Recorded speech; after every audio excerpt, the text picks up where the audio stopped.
Kel does up. What are you doing up this week? Oh, is it what? Is it that time already? It's that time, bro. Bigger baby. Bigger baby. Come on. Like those that know Biggie. Uptown, baby. So. Uptown, baby. That's not Biggie, but Yeah, no. That's Lord Tyreek and That's Lord Peter Tyreek. Guns. Come on, Merv. Come on, Merv. Look at Merv. Look at Merv. Time, you know? Yeah, man. Okay, Merv. He told me to say it. Yeah, man. The Notorious. You can't call it Biggie Smalls. You know, probably a revelation to me, man. Yeah, you can't call him Notorious, but I mean Biggie Smalls, because you get straight fine.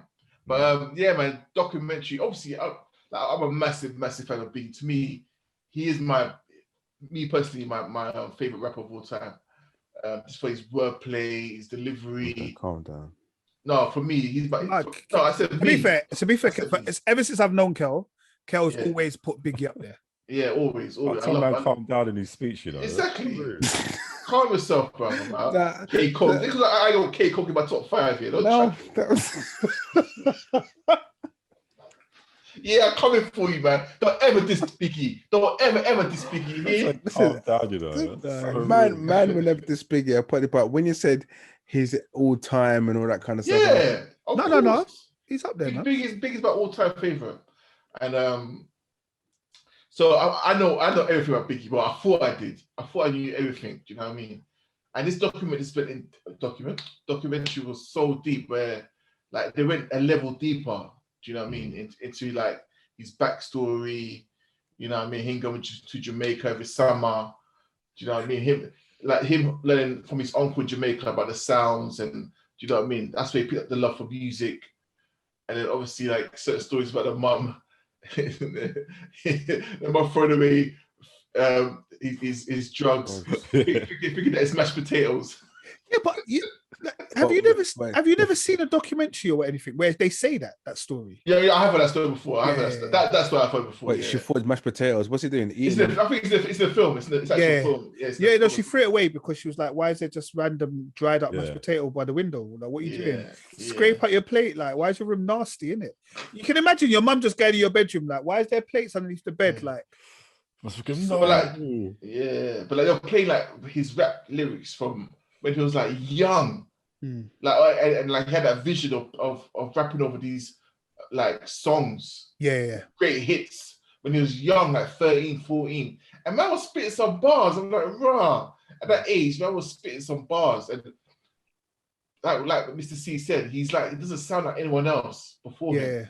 Like he created a whole new lane when it comes to rapping, and even when they said that he wrote like an R&B, like a singer. He's like, and that he sung. You could hear him like the way his cadence is, that he sings. He's almost singing. It's not like rapping. Almost like, you know, like how we spoke about Angel before, whatever. Like, you know, or not even Angel, but you know, like sometimes them lot they're rappers, but they're still like almost singer rappers kind of thing. Yeah. And Biggie's got that flow. Biggie was the opposite. Yeah, so, like Angel said, he raps his rhymes, he sings it, but Biggie's a singer, he spits it, the bars. You know, I love the way he just named Junior Mafia, you know. And it's like it's like who's Junior Mafia? You lot are, isn't it? And he's just naming everyone. Like, that's probably heavy, man. Yeah. And he looked up had a big heart, man. Looked up for the whole team, put the whole team on, do you know what I mean? And like, yeah, bro. Like, obviously, like just hearing it, whenever I hear about the death, or I see the close ones talk about his death, like always touches me, always, man. Because he was 24. Yeah, I can't believe so young. Do you know, it's so mad. Obviously, at the time we were what, like mid-teens, maybe. Yeah, probably mid. Yeah. And it's just like, I'll go with that one. Even then, like seven. Even then, like when you're listening to these like artists when you're that age, you just think they're like 20 years older than you, and they're just like so mature, and it's like, and you think to yourself, 24, you know, that's proper young, you know. And he's achieved so much in that short space of time. Trust me, like man. Proper, like just not even just like, okay, like he's proper changed the way hip hop has been as well, isn't it? So it's mad, man. Yeah, man. Yeah, man. And sometimes I think it's a case of, sometimes that was his place in the scene. Going at 24, we say so young, but he's left a legacy. Yeah, definitely. Big time. That, like you said, like it's his time, innit? He done what he had to do, and that. But obviously to us is mad short.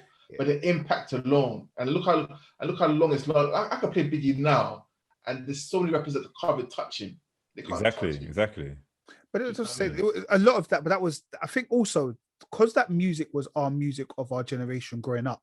It will always hold a special place in our hearts. The Biggies, the Packs, the LLs, like. All of that kind of, do you know what I mean? That was our music, innit? The same way we go back to like R&B music of the 90s and that. It's always going to be our thing, innit? But Biggie was levels, though. I mean, he was levels. Do you know what? I try to be objective, though, because you're right, Nate. It's like, that was our time. That was the sounds that we heard. But it's like, when I try and hear something new, sometimes I'm just like, the hell is this, man? You know what I mean? Like, it's nothing compared to, that's what I'm saying. Our heart is always there. So it's like anything that we hear now, even good stuff is not it's not comparable to our stuff. Do you know what I mean? What? And I was thinking about lyrics lately, innit, in music. Like a lot of lyrics you hear sometimes in music, you're like, what on earth are these people talking about? Like when you actually think about what you're promoting or the things you're talking about. But I suppose obviously music's sometimes it might be based on real life, sometimes it might just be made up. Like, but it's compelling as well. Do you know what I mean? Like with Biggie and that, like they were just compelling artists, whereas like now people just might talk and just like what are you actually talking about? Oh, come on, these ones now. It's just sounds. It sounds and it's in the audio. I'm not no disrespect to them, man. There, do you know what I mean? Like I know we spoke about him last year, Kel. All the Lils, all the Lils. And I didn't know who he was at the time. Like I've since he's died, and I listened to him a year later. Like he's got a few tracks and that. Do you know what I mean? You talk about Pop Smoke. Yeah, but just, at that time, come on, that for me it's that bubblegum. For me, it's bubblegum rap. Do you get me? You know, like when you put Hubba Bubba in your mouth, yeah? It tastes good for like 30 seconds. Yeah? 30 seconds tops. And then you got to spit out, or you got to add another Hubba Bubba. Hubba Bubba, 5 pieces, all in your mouth at one time. Trust me. There's no time for the teas, bro. Yeah, straight. You know, I think my mouth is watering just thinking about that, you know. You try and blow one bubble and you got to spit it out. You got to spit out because it's disgusting. Yeah. That's what I mean. This kind of rap has no substance. But like I said, the Notorious one, I've got a story to tell. I thought it was really good. And it had my girl Faith in there. And I was like, when I went to Faith Evans' concert, I was major crushing, bro.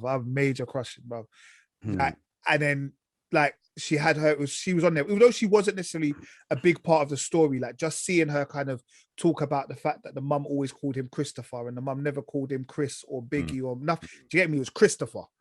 Yeah, like that's his name, innit? Like, mom, like it's so funny how, see what I mean? You could be so, but it's difficult for single mums, man. But you could be so strict with your child, but there's certain times there's nothing you could do, especially when you're a single mum. Like, there's only so much you could do, man. Yeah. You know, because you got to work. Like he said, he's hustled in time, which is at work. 9 to 5. When the clock strikes, he knows the mom's coming, boy. So you get me. Like, that's mad. Yeah, mad. Yeah, bro. Where was this? What channel is this on? Netflix. Okay, cool. Really good, man. Really good. Yeah. And it talks about the road that Biggie. Do you remember the road that Biggie used to hustle on? But we went there. That's what I'm saying. That's what I was about to say. That's like when me and Kel went to New York. That was like the first thing we had to do was go there. Yeah, like because we went to the train station. We were like, can we go to Fulton Street?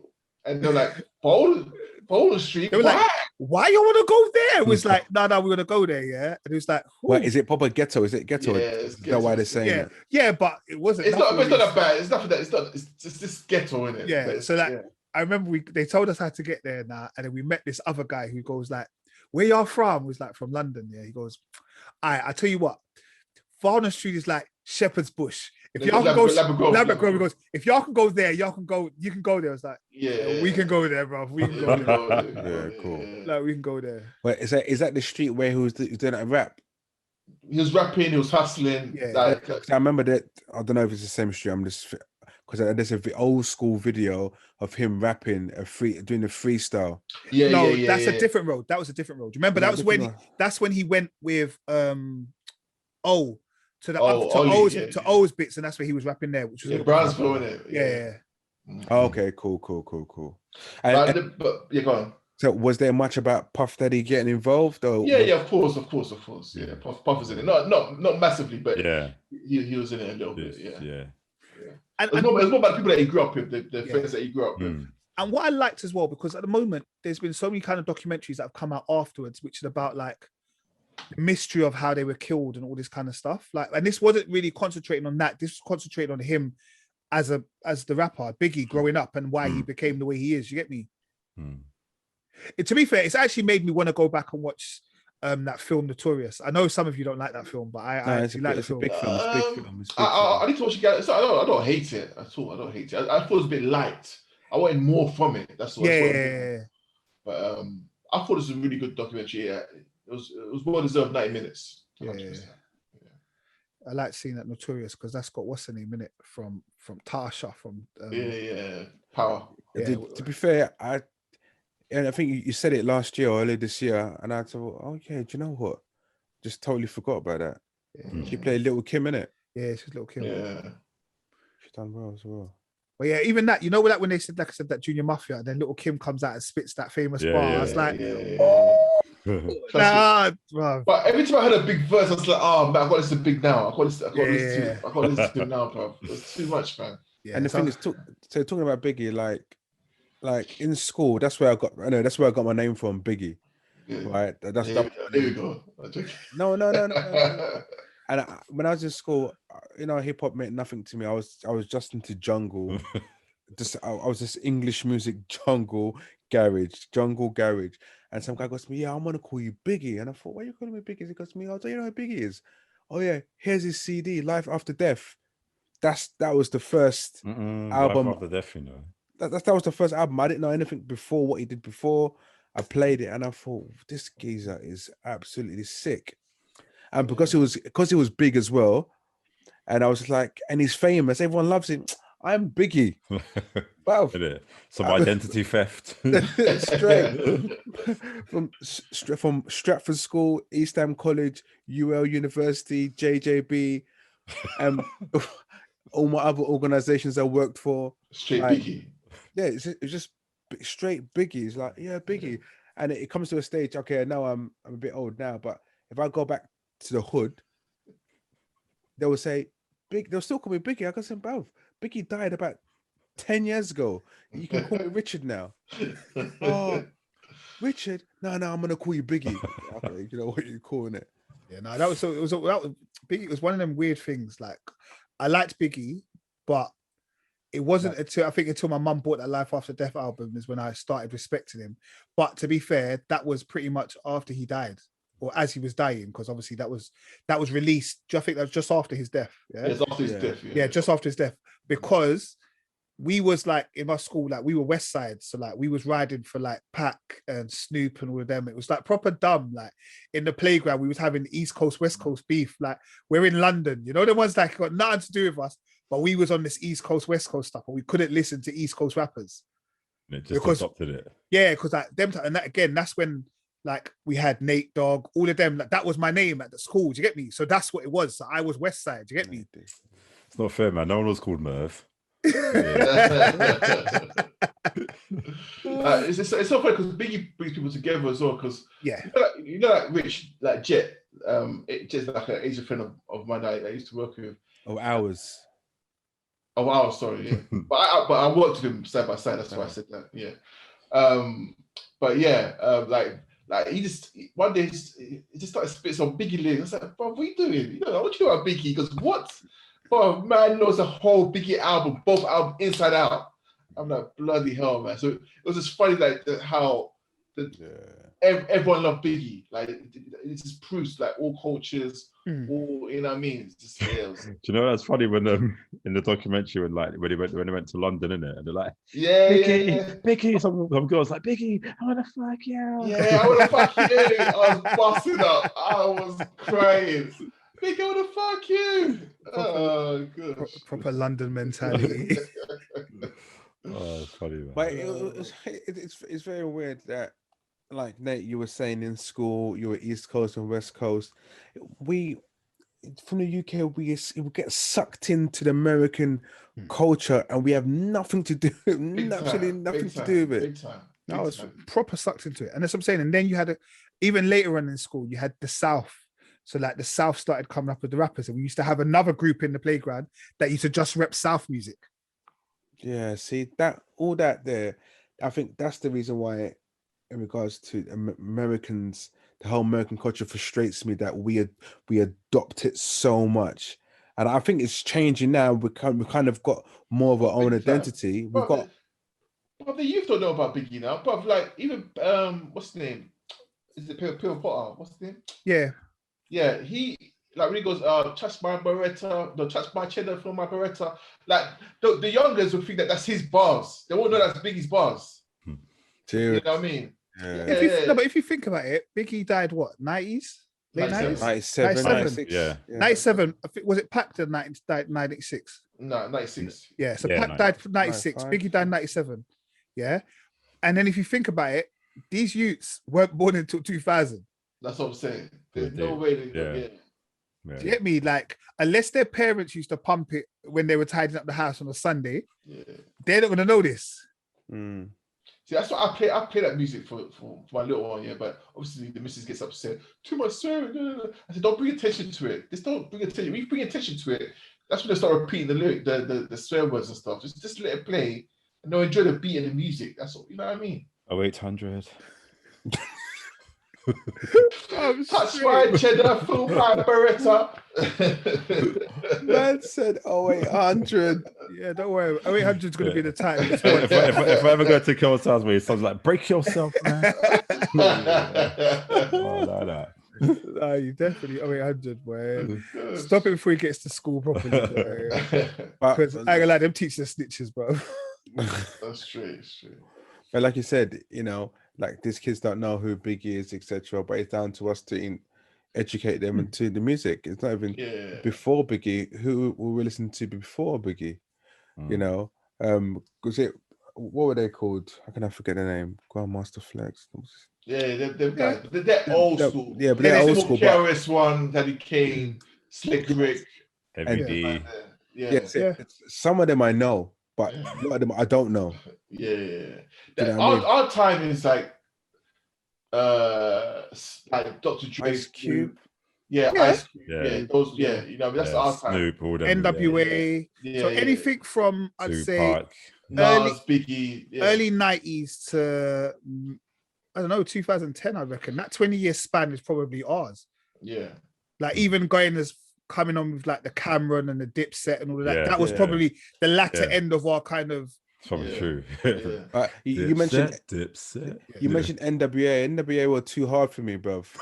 I was they were still before our time, but we heard about, because it was so controversial.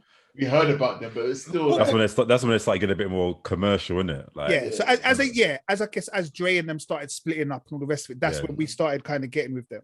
Well, not getting with them, but listening to them. All right, but that is the documentaries. I've got a story to tell, and that's on Netflix.